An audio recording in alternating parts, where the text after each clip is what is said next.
Hadith number 302. Hadith 302, page 207, chapter Cheerfulness. An-Nawas ibn Sam'an al-Ansari said, he asked the Messenger of Allah ﷺ about righteousness and sin. He said, righteousness is good character and sin is what pricks on your heart of and which you dislike for other people to become aware of. Authentic. طيب, this hadith is a great hadith and an explanation of the concise of speech that the Prophet was given alayhi salatu wasalam. Very eloquent, very short but very concise. The Prophet alayhi salatu wasalam was asked about righteousness, about al-birr. And the birr in Arabic has vast, big and wide meaning. So the Prophet answered alayhi salatu wasalam, al-birru husnul khuluq. Righteousness is good character. Is this it? Isn't salat part of righteousness? Isn't fasting, zakat? It is to highlight the importance of good character. Like when the Prophet said alayhi salatu wasalam, al-hajju arafah. What does it mean? It doesn't mean that if I only go for Arafah and then return home, I have performed Hajj. No. There is Ihram, there is Tawaf al-Ifada, there is Sa'i al-Hajj. All of these are pillars of Hajj. If you don't do them, your Hajj is invalid. So what does the Prophet mean, alayhi salatu wasalam?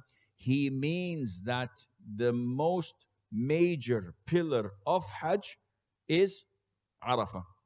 And likewise, to be righteous, if you pray, if you fast, if you give zakat, these are all righteous deeds. If you don't have good character, you're not righteous.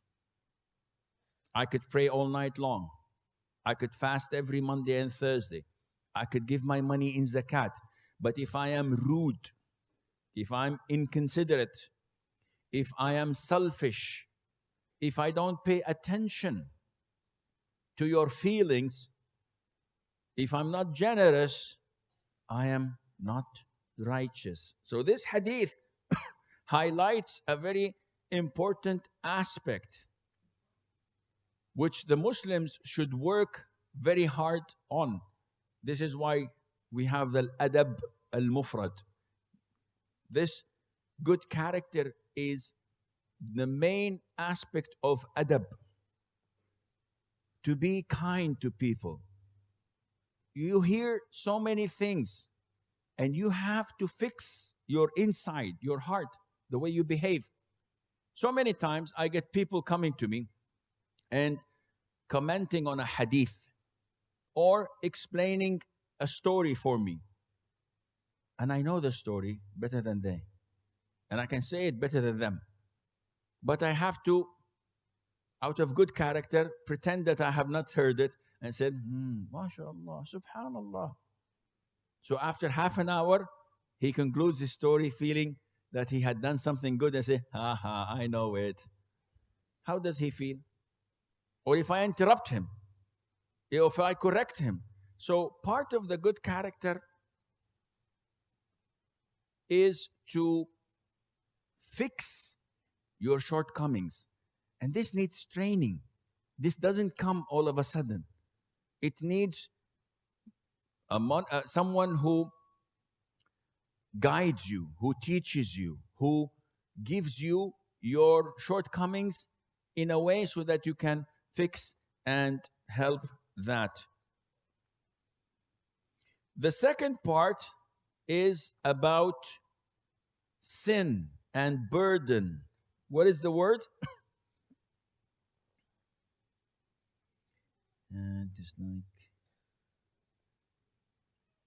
And sin.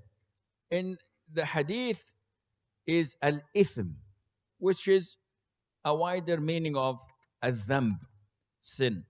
So sin, the definition of it is what pricks in your heart and which you dislike for other people to become aware of. which means that even if you don't have knowledge of the Quran and the Sunnah, there are things that are natural that the majority of human beings agree upon. So even Muslims and non-Muslims agree that killing is unlawful. You don't need to be a rocket scientist to know this. Stealing people's property is unlawful. Lying is unlawful. Slandering, cursing, beating, being rude, all of these are what? Universally known to people not to be lawful. So the Prophet is directing us, alayhi salatu wasalam, that if this feeling of sin, being ashamed of it, this feeling that pricks in your heart, it doesn't feel good. And you don't want others to know about it. So maybe I do something and I'm doubtful whether it's a sin or not. But sure enough, I don't want you to know about it. Then this is an indication that it is what? That it is a sin. When I don't want people to know about it and I'm hesitant to acknowledge that it is a sin, then it is a sin.